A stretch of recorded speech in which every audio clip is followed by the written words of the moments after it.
Olá, bom, hoje nós vamos fazer uma aula sobre uma cidade muito importante da história de Portugal, do país, que é Coimbra, mas é uma cidade que nos nossos roteiros é um pouco quase desprestigiada, se nós pensarmos no papel que Coimbra teve na história de Portugal.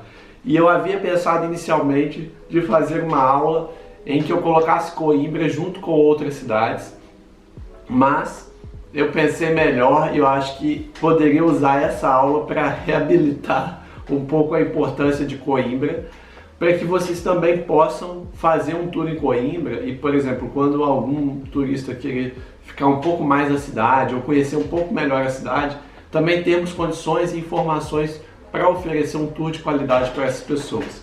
Então, decidi focar especialmente em Coimbra, uma aula inteira, para que a gente consiga ter uma ideia da importância da cidade, pelo menos consiga explicar para as pessoas por que nós vamos para lá, por que a universidade foi fundada em Coimbra e não em outro lugar, por que lá. Então a aula de hoje tem esse objetivo de tentar oferecer um pouco mais sobre a importância de Coimbra e como mostrar essa importância para as pessoas. A primeira coisa que eu sugiro é pensar como fazer o tour em Coimbra. Porque normalmente, quais são os dois locais que a gente pode pensar como locais para as pessoas visitarem Coimbra? Claro, a universidade, mas muita gente hoje vai a Coimbra e não compra, por exemplo, o bilhete para visitar a universidade inteira. Então, praticamente vão até o pátio da escola, tiram umas fotos, veem o monumento, já nem entram na biblioteca, e dali seguimos ou para um almoço próximo ao Largo da Portagem, ou já saímos de Coimbra, ou visitamos alguma coisa ali por perto, damos um tempo livre no centro da cidade. Isso quando são passeios que fazem uma passada em Coimbra, né? Uma visita de passagem. Então, o meu interesse aqui é oferecer um tour um pouco mais completo, para que nós possamos entender a importância dessa cidade e para que as pessoas percebam, saiam com a sensação de que conheceram Coimbra, né? Não apenas que conheceram a universidade ou que conheceram as coelas de Coimbra, não, conheceram o papel de Coimbra para Portugal e o que nós podemos ver. Então, a primeira coisa que eu faço ao chegar em Coimbra não é ir para a universidade, porque de qualquer modo irei para lá, é ir para o Santa Clara a Nova, né? Que é uma construção religiosa que substituiu o antigo Santa Clara, a velha, que ficava mais próximo ao rio Mondego. É uma construção do século XVII, onde está enterrada a Rainha Isabel, a Santa Isabel, daqui a pouco eu vou falar dela, mas eu não vou lá para visitar Santa Clara. Eu vou para lá porque ele oferece a melhor vista da cidade de Coimbra. A forma mais fácil que nós temos de mostrar uma cidade é com uma vista panorâmica. Com isso, pelo menos as pessoas já têm uma sensação, bom, acho que eu entendi onde eu estou. Não é? Quando estamos em Lisboa, por exemplo, o Nossa Senhora do Monte é um ótimo local para fazermos isso, quando está um pouco mais vazio. Mostrar a cidade, a Avenida da Liberdade, a ponte, o castelo. Podemos, do Nossa Senhora do Monte, contar o ataque do Dom Afonso Henriques ao castelo, ao atual Castelo de São Jorge, como que ele invadiu a cidade, aquela história que eu comentei aqui na aula de Lisboa.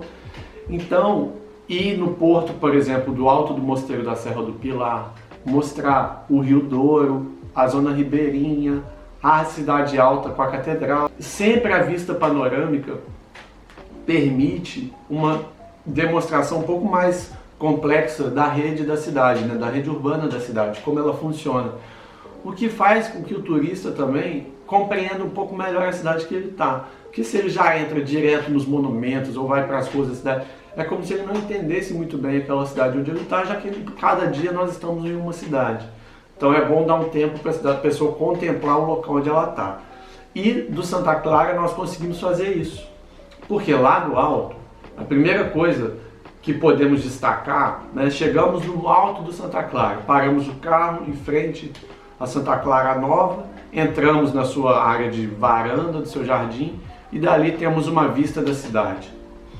Podemos começar do ponto mais alto, da universidade, né? Apontar, por exemplo, para a Torre do Relógio, que é o ponto mais alto da universidade e onde fica uma bandeira de Portugal. E ali já podemos, né, indicar, falar, olha, ali é a Torre do Relógio.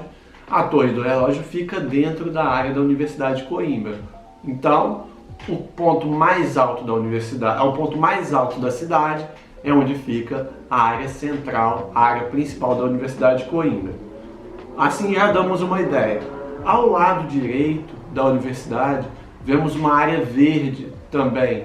E podemos mostrar, olha, ali é o Jardim Botânico da universidade. Tá? Então assim você já vê que a cidade já é composta em sua parte pela própria universidade. Descemos o olhar para a região mais próxima ao rio e aí podemos dar uma segunda explicação. Por quê? Assim como Porto, assim como Lisboa, Coimbra também é dividida em zona baixa e zona alta. Né? Também é uma cidade colocada à beira do rio. O rio Mondego é um rio extremamente importante para o país, é uma área muito fértil na sua produção e é um rio nacional, é um rio que nasce em Portugal. Então, Coimbra usava a margem do rio para ser uma zona de troca comercial. Também desenvolveu o comércio na margem do rio, como Porto e como Lisboa. Então, na verdade, a primeira coisa que podemos destacar para os turistas do Alto do Santa Clara é mostrar isso. Olha, a cidade de Coimbra, a sua constituição inicial e provavelmente até mesmo lá atrás com o Império Romano, provavelmente era dividida em zona alta e zona baixa. Zona alta, a área dos grandes templos, né, como uma área institucional da cidade. Hoje é a universidade, mas antes era um antigo palácio real.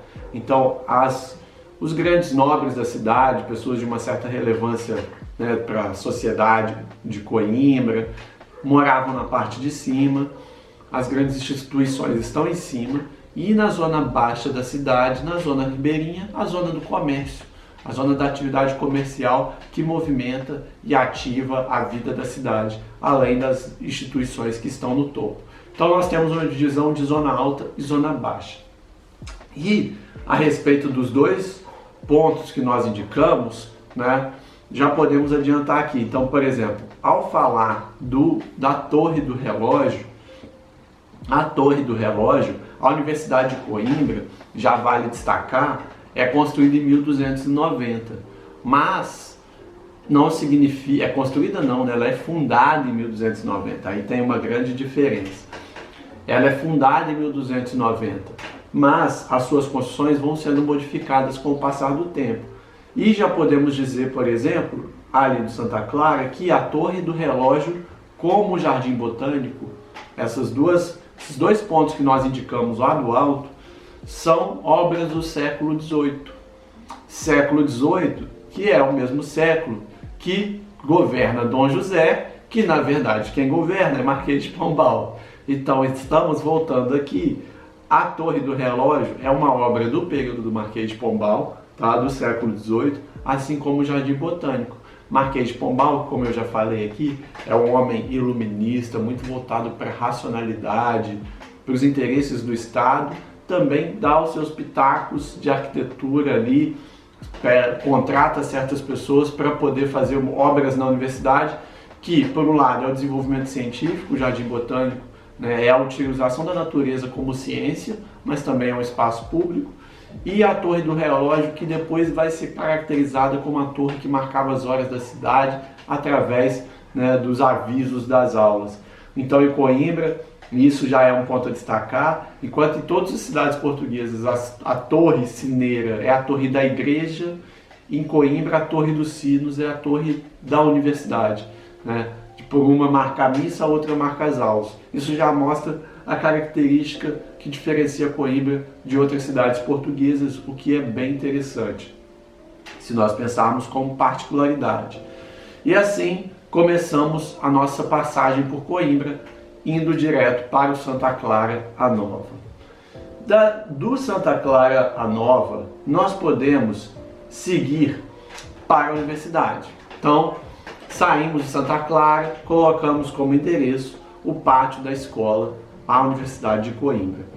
E aí, preciso de um pouco mais de tempo aqui para poder explicar para vocês as idas e vindas da Universidade de Coimbra, porque parece tudo muito simples se nós falarmos assim para os clientes. Olha, ela foi fundada em 1290. Mas, depois o cliente pode perguntar assim, mas e aquele rei ali no meio do pátio? O que ele representa? Porque ali tem a figura de um rei que não é o Dom Diniz. Dom Diniz é o rei de Portugal que funda a Universidade de Coimbra, em 1290. Mas há um outro rei, Dom João III, que está no centro do pátio da Universidade de Coimbra. E qual é a importância dele? Por que ele está ali? Então, na verdade, gente, essas aulas que eu estou fazendo aqui são para ajudá-los a se defender também de certas perguntas que podem, naquele momento, deixar a gente um pouco desconcertado por não saber exatamente o que aquilo representa. O seguinte, vamos lá. Não vamos afundar muito na história da Universidade de Coimbra, porque essa é uma história que é muito contada nos sites, é fácil de encontrar, mas vou fazer aqui só para responder essa pergunta sobre por que Dom João III está localizado ali no pátio. Dom João III está localizado no pátio da Universidade de Coimbra, por quê? Porque a universidade é fundada em 1290, isso não é uma explicação, esse é um outro porquê. Em 1290, pelo Dom Diniz, mas como ela é fundada? É criado uma faculdade de algumas disciplinas que vão ser desenvolvidas, lembrando que nessa época a universidade ela tinha origem religiosa, né? Então ela estava vinculada às ordens religiosas, e essa universidade, na verdade, ela vai ter um bom tempo de atuação em Lisboa. Na verdade, ela está em Coimbra, por exemplo, no ano de 1308, mas depois disso, a universidade praticamente segue com a família real para Lisboa e permanece em Lisboa durante um bom tempo, até que no século XVI, nós estávamos falando aqui de 1300, que é 1308, que é início do século XIV, ou seja, 2 séculos depois, Dom João III vai fazer o movimento de levar de novo a universidade para Coimbra.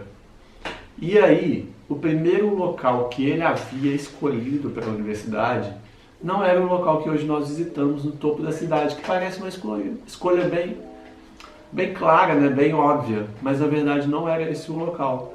O primeiro local que o Dom João III havia pensado para a universidade era o Mosteiro de Santa Cruz. Mosteiro de Santa Cruz, um lugar muito importante da cidade de Coimbra e que muitas vezes passa batido por nós e pelos turistas também. E Dom João III escolhe o Mosteiro de Santa Cruz porque ele tem uma importância histórica para o país, e eu vou falar dele depois. Mas os monges não aceitam muito bem aquela proposta de colocar a universidade lá dentro, e ele decide instalar a universidade no antigo Paço Real de Coimbra.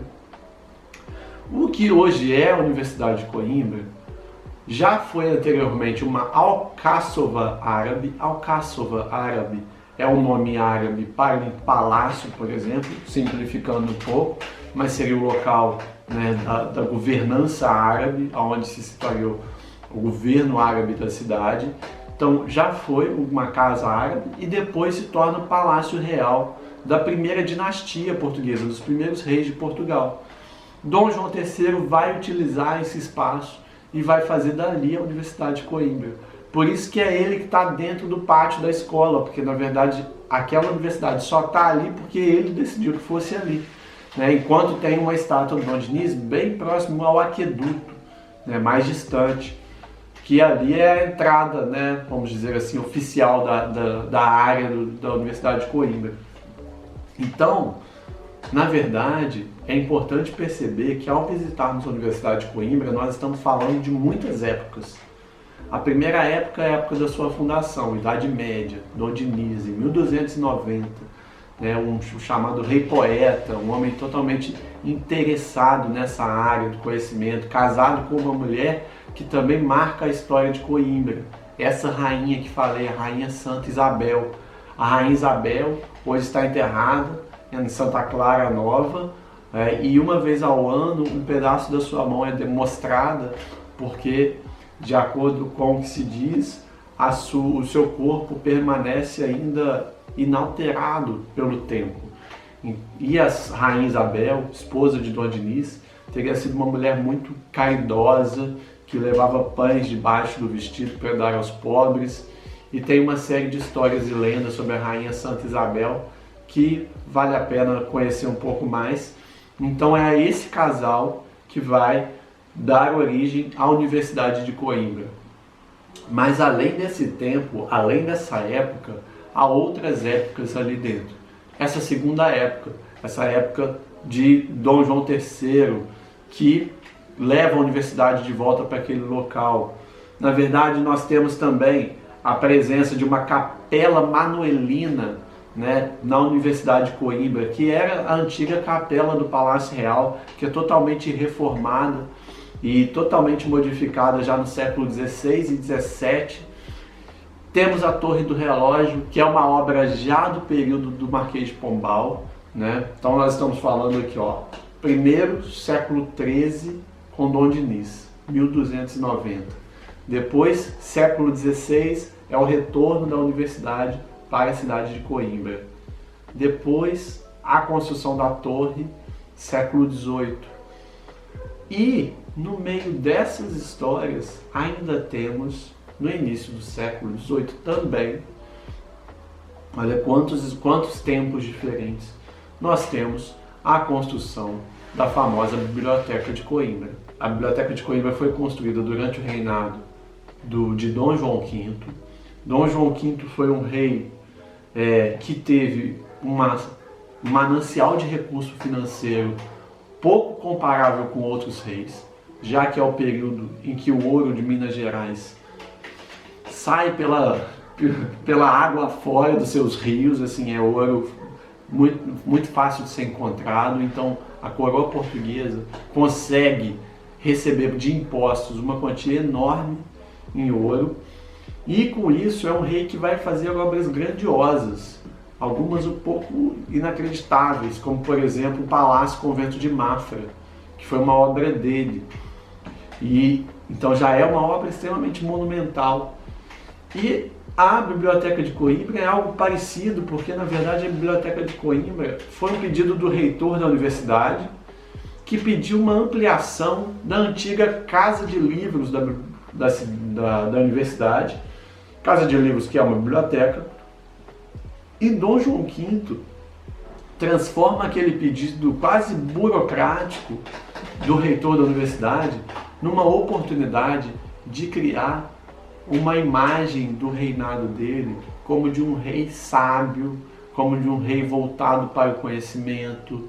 Tá? A Biblioteca de Coimbra só ganhou a dimensão que ganhou e a grandiosidade que ela ganhou, primeiro porque havia dinheiro para isso, porque também não era a construção assim, de um grande palácio, era um departamento de uma universidade, e segundo porque Dom João V viu naquilo a oportunidade de mostrar o seu lado culto, né, o seu lado mais culto mesmo, de um rei apreciador das artes e das letras. Né? É isso que ele queria passar, ele queria demonstrar isso porque outros reis da Europa também tinham esse comportamento. Tá? Isso tudo é um jogo internacional, assim, de demonstração de poder, de imagem, para marcar a importância dos seus reinos. Era assim que os reis demonstravam a sua força. E Dom João V, sabendo da importância da Universidade de Coimbra, vê ali essa chance. Não é à toa o que eu estou dizendo está ligado de fato ao que se passou, que nós temos no fundo da biblioteca um retrato de Dom João V. Né? É como se todos aqueles livros nos conduzissem para o próprio rei. Ele é maior do que qualquer um daqueles livros. Então, há o luxo, há a imponência da biblioteca, mas há sobretudo a presença do rei. E há também as curiosidades para a manutenção desse espaço. Vale lembrar aos turistas que há uma comunidade de morcegos que habitam a Biblioteca de Coimbra e que são soltos à noite, cobrem-se as mesas, os livros, porque só morcegos conseguem retirar as traças, os animais que poderiam comer os livros que lá estão.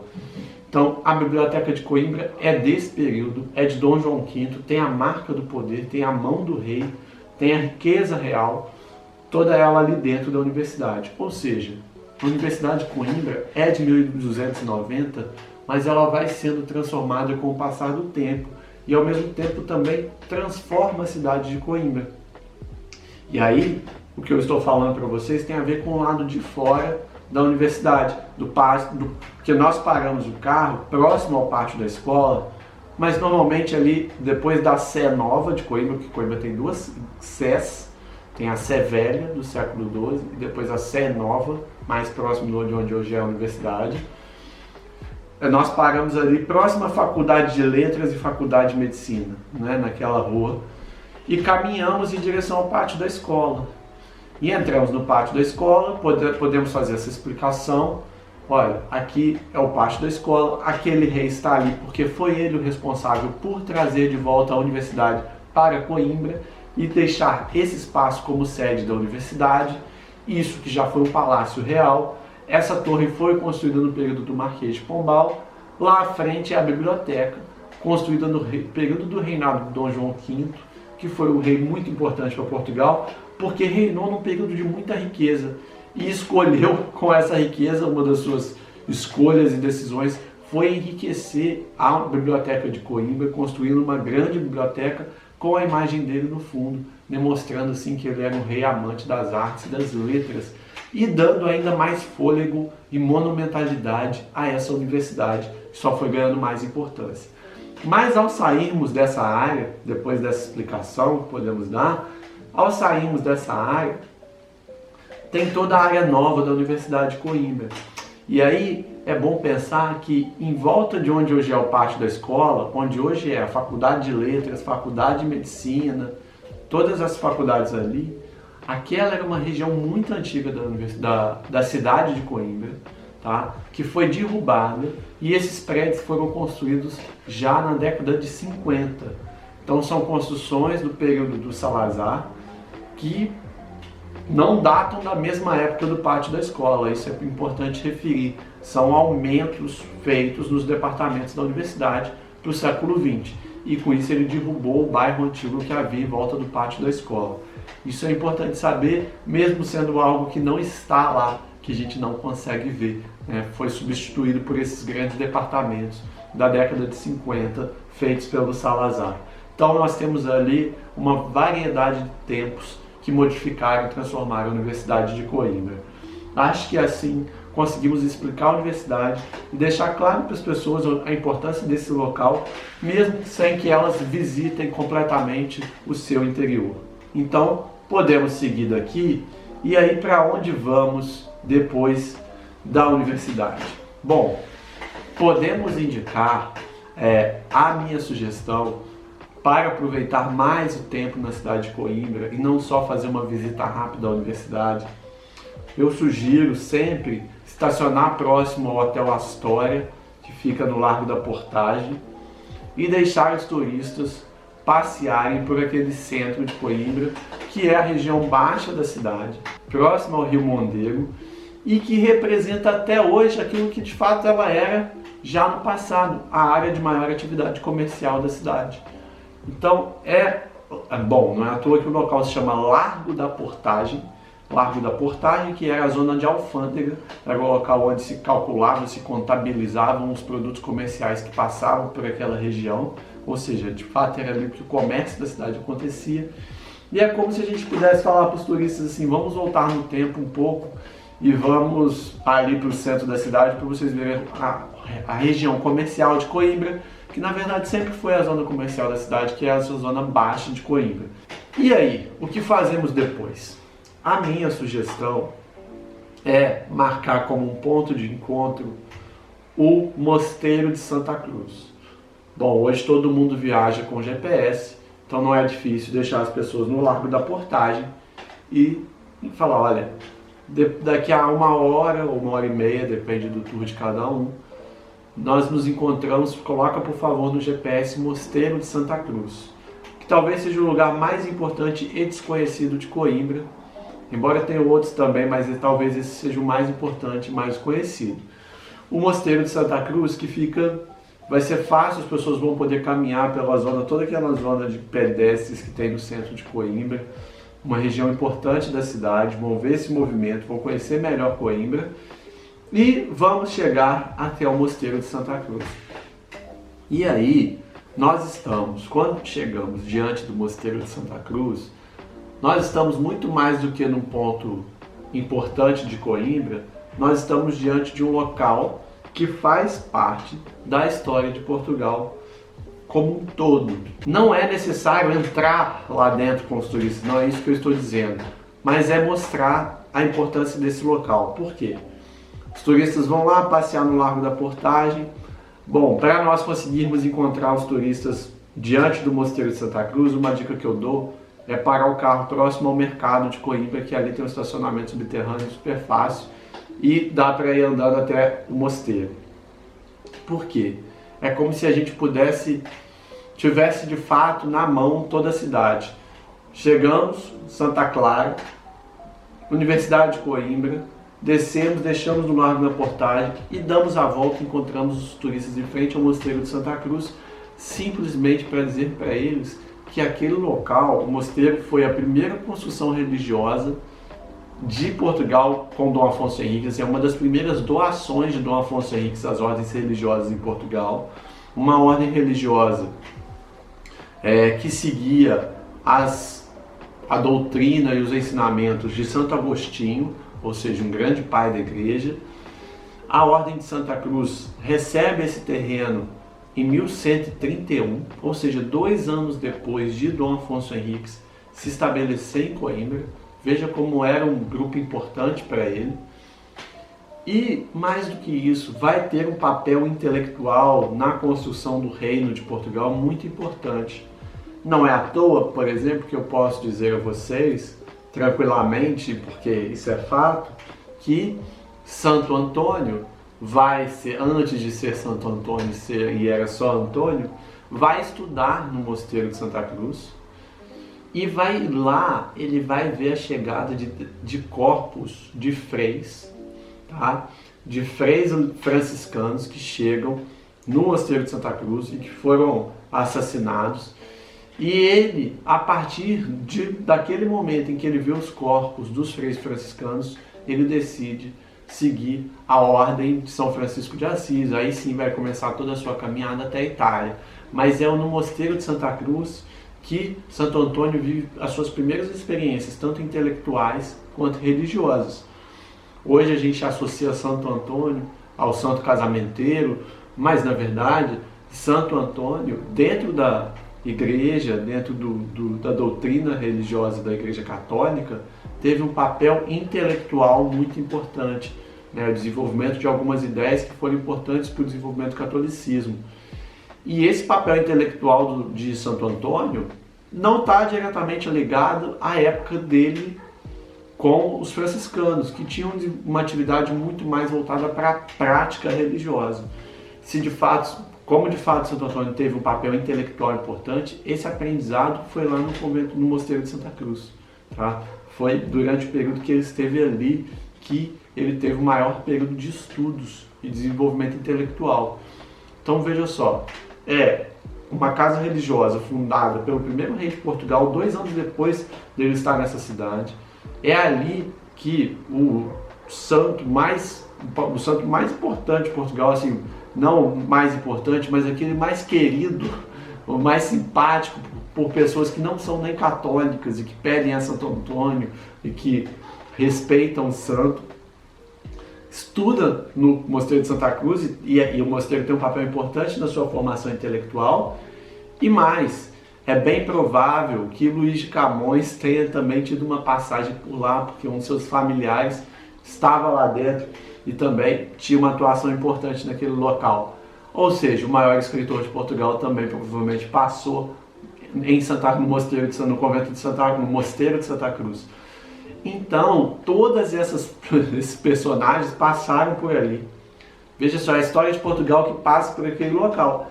E hoje, mais ainda, a prova dessa importância é porque o túmulo de Dom Afonso Henriques, né, e de alguns dos seus sucessores estão no Mosteiro de Santa Cruz. É um panteão real, como a gente chama. E isso é muito importante para a gente entender a relevância de Coimbra na história de Portugal. Porque imaginem o seguinte, hoje não faz muita diferença para nós sabermos que o túmulo de Dom Afonso Henriques está no Mosteiro de Santa Cruz. Mas imaginem, por exemplo, quando Dom Manuel foi coroado, uma das primeiras coisas que um rei quer fazer é se associar aos grandes da história daquele reino, né? É assim, por exemplo, com os papas, né? Papa João Paulo II, porque de algum modo ele queria se associar ao primeiro Papa João Paulo. Papa Francisco, porque é um padre que está ligado à história dos franciscanos. Então, você sempre, nesse tipo de coroação ou de autoridade designada, há sempre um quê de memória que se busca para falar assim, olha, eu estou ligado a esses grandes reis. Como eu falei lá em Évora, quando Augusto cria o templo para Júlio César, para falar, olha, eu estou associado à história desse grande homem. E já sabemos que Dom Afonso Henriques foi um rei que viveu praticamente 80 anos e constituiu o território português com uma força e uma coragem inacreditável num período de muitas guerras. Então, assim, mesmo sendo um rei sanguinolento e cruel, porque eram os reis daquela época, precisavam ser assim também, ele de fato conseguiu a vitória da sua causa, que era a construção de um grande reino cristão, que foi Portugal. Então, todos os reis posteriores, de algum modo, procuraram associar a sua imagem ao fundador. Então, o Mosteiro de Santa Cruz é um local de peregrinação de reis. Se nós pensarmos, basta vermos que cada rei, de algum modo, modificou aquela igreja. Dom Manuel vai fazer uns paramentos e ornamentos na decoração do túmulo de Dom Afonso Henriques. Então podemos dizer que no Mosteiro de Santa Cruz fica o coração da monarquia portuguesa, ou do Reino de Portugal, da fundação do Reino de Portugal, melhor dizendo. É a alma da fundação do Reino de Portugal, lá atrás, com o seu primeiro rei, com as primeiras ordens religiosas, se dá nessa cidade de Coimbra, né? Com a criação do Mosteiro de Santa Cruz. Por mais que Guimarães tenha sido o início, é ali que Dom Afonso Henriques está enterrado, então de algum modo repousa ali essa origem também de Portugal. Por isso, o Mosteiro de Santa Cruz é um local importante para nós passarmos em Coimbra. E aí, vamos chegar numa última história importante ligada a Coimbra. E talvez seja uma história pouco conhecida, mas que quando nós mostramos aos turistas, contamos um pouco aos turistas essa história, ela passa a ser uma história que pode até vender mais passeios. E eu vou explicar o porquê. Existe uma história que se passa em Coimbra e que é muito importante para a história de Portugal e que nós podemos começar a contar para os nossos turistas de uma maneira muito natural, sobretudo se forem turistas brasileiros. Porque existe uma expressão que muitos de nós usamos, que é agora Inês é morta. E no Tour de Coimbra nós podemos colocar isso como um desafio. Falar assim, olha, alguém aqui já ouviu a expressão agora Inês é morta? Ou alguém fala essa expressão? É bem provável que pelo menos 3 de cada 6 pessoas falem, porque dependendo do estado que vem no Brasil, é uma expressão muito utilizada. E aí você fala, alguém fala? Sim. Você conhece a origem dessa expressão? As pessoas não conhecem. Não sei de onde vem. A gente fala agora Inês é morta quando é alguma coisa que chega tarde. E aí podemos dar aquela cartada bonita e falar assim, querem que eu explique? E aí podemos fazer do Tour de Coimbra um lugar ainda mais interessante. Um passeio ainda mais interessante. E vamos em direção ao Hotel Quinta das Lágrimas. Não precisamos entrar em lugar nenhum. Podemos simplesmente passar pelo Hotel Quinta das Lágrimas e contar o seguinte, olha, foi aqui, no que hoje é esse hotel, que se passou uma das histórias de amor mais trágicas e dramáticas da história de Portugal, como Romeu e Julieta, podemos dizer. Então eu vou agora contar essa história para vocês, para que vocês contem ao modo de vocês depois.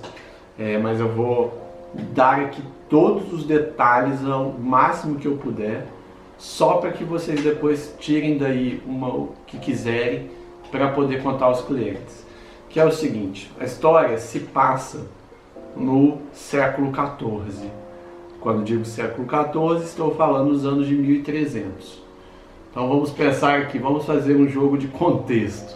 O que se passa em 1300? Bom, primeiro, 1290, temos a Universidade de Coimbra por Dom Diniz. E uma outra data que nós temos bem conhecida, só que 1290 ainda é século XIII, mas uma outra data nesse arco de tempo que é bem conhecida é 1385, que é a Batalha de Aljubarrota, o Mosteiro da Batalha.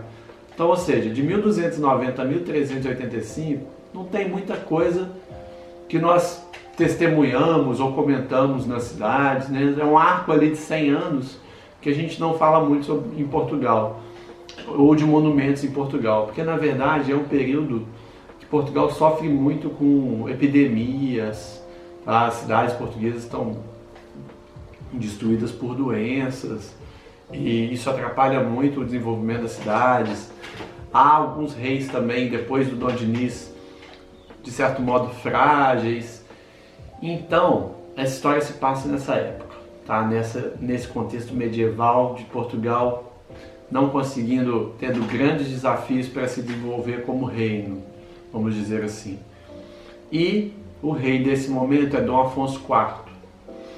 Dom Afonso IV tem um filho, que é o Dom Pedro I, esse sim, Dom Pedro I de Portugal. Dom Pedro I, que era um príncipe, muito conhecido pelo seu caráter mais impulsivo, né? Era um príncipe um pouco mimado, eu diria, mas tinha um caráter bastante impulsivo. E ele vai se casar em 1340, aqueles casamentos arranjados, como sempre, né? Dom Afonso consegue um casamento para Dom Pedro com uma nobre espanhola, que vinha lá de uma linhagem do rei de Castela. Então era uma pessoa importante, a Dona Constança, e eles vão se casar na sede de Lisboa, em 1340. Bom, desse casamento vão vir alguns filhos, dentre eles o próprio Dom Fernando, que será herdeiro do trono, mas desse casamento também vem alguns problemas, porque Dom Pedro I se apaixona por uma aia, que seria uma criada da princesa Dona Constança, uma mulher chamada Inês de Castro. Quando eu falo criada, ela não era uma pessoa totalmente sem relações com a corte, não, como se fosse uma funcionária vinda do interior ali, sem contato com a corte, desconhecida, não era assim. Inês de Castro era uma mulher da nobreza também. Ela era de uma família, a família Castro, que era uma família poderosa, vinda da Galícia. Então ela tinha também as suas relações, porque estar ao lado de uma princesa era um mérito para uma nobre. Então a Inês de Castro também não pode ser vista apenas como uma criada da Dona Constança. Mas essa relação, Dom Pedro I se apaixona por ela, por essa galega, mulher que vem de uma região também que não era bem vista pelos portugueses, que sempre de algum modo os portugueses viram como uma ameaça. E Dom Pedro se apaixona por essa mulher. 4 anos depois do casamento, o pai de Dom Pedro e Dom Afonso decide levar a Inês para um castelo bem distante de Coimbra. Ela vai ficar quase na fronteira com a Espanha, bem isolada, até que anos depois que a Dona Constança, que é a esposa de Dom Pedro, morre num dos partos dos seus filhos, Dom Pedro está sem esposa, Dom Pedro consegue convencer o pai de mandar trazer a Inês de Castro de volta. Quais os argumentos que ele consegue oferecer ao pai para mandá-la de volta? Eu, infelizmente, não posso dizer, mas ele conseguiu convencer. E ela volta. E o Dom Pedro vivia nas instâncias assim do Santa Clara, do convento de Santa Clara, que havia sido fundado lá pela Rainha Isabel, como eu comentei, o antigo Santa Clara Velho, que era uma área só para os príncipes e princesas de Portugal. E de acordo com o que foi depois informado ao rei, o Dom Pedro naquele local estava se encontrando constantemente com a Inês de Castro. E mais do que isso, nós estamos aqui já falando da década de 50, né? O Dom Pedro se casa com a Dona Constança em 1344, em 1340. Em 1344, a Inês de Castro vai ser mandada para fora de Coimbra. Já em mais ou menos 1350, ela volta para Coimbra. E aí, 7 anos depois do retorno dela para Coimbra, a história demora. Na Idade Média as coisas não são tomadas decisões de uma hora para outra, elas demoram a acontecer. Mas, 7 anos depois, o Dom Afonso é informado por algumas pessoas da sociedade que o Dom Pedro tem tido encontros no que depois, lá na Quinta das Lágrimas, no atual hotel, é chamado de Fonte dos Amores. Estava tendo encontros com a Inês de Castro. E mais do que isso, Dom Pedro já tinha constituído uma família com a Inês de Castro, extraoficialmente. E Dom Pedro, depois da morte da Dona Constança, sempre argumentou com o pai que não tinha condições de se casar de novo, porque ainda não havia se recuperado do que havia passado com a Dona Constança. Conseguiu empurrar o seu casamento para depois, e com isso foi construindo uma vida com a Inês de Castro. O que vai acontecer? Alguns anos mais tarde, em 1357, ela volta em 1350, em 1357, os informantes do rei dizem isso a ele, que a situação não havia mudado, e Dom Afonso decide assassinar Inês de Castro quando o Dom Pedro está fora de Coimbra, fazendo uma das suas caças, caçando no interior do país, e Dom Afonso chama alguns dos seus mais fiéis cavaleiros, e esses cavaleiros vão assassinar Inês de Castro. Dom Pedro retorna, e a partir daí esse assassinato acontece no início do ano de 1357. Durante 6 meses há uma guerra civil em Portugal entre pai e filho por causa do assassinato da Inês de Castro. Depois, alguns anos mais tarde, Dom Afonso vai morrer, Dom Pedro vai subir ao trono. Uma das coisas que faz é caçar e matar os assassinos da sua mulher. Inclusive um deles estava bem escondido lá na Serra da Estrela, assim, num ponto bem escondido. E fugiram de fato do rei. E mais do que isso, o Dom Pedro se apaixona pela aia da sua mulher. Ela vai ser exilada, vai voltar para Coimbra, ele vai ter uma relação com ela. Depois ela vai ser assassinada, ele entra em guerra com o pai por causa dela. E depois que ele assume o trono, ele faz a chamada Declaração de Cantanhede, onde ele diz que ele havia se casado com ela antes que ela morresse. E por isso, ela deveria receber honras de rainha. Bom, e aí surge uma lenda. Uma lenda que surge nesse momento é que ao fazer essa declaração, e assinar essa declaração é oficial, existe, o Dom Pedro teria retirado o corpo da Inês de Castro do túmulo e feito com que as pessoas beijassem a mão dela como rainha morta. E por isso temos essa expressão hoje, agora Inês é morta. Mas agora ela é rainha, mas agora Inês é morta. É daí que surge essa expressão, da história de Dom Pedro e Inês de Castro. Uma rainha que, pela história que se conta, teria tido a mão beijada já morta, porque Dom Pedro havia jurado o casamento com ela antes de subir ao trono.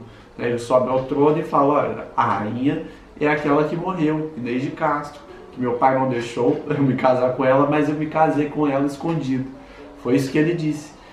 Na verdade, esse documento que ele fez existe, mas ele serviu para legitimar os filhos do Dom Pedro com a Inês de Castro. É para que ele pudesse dar mais posses aos filhos, não era para que ele tirasse o corpo dela e beijasse a mão.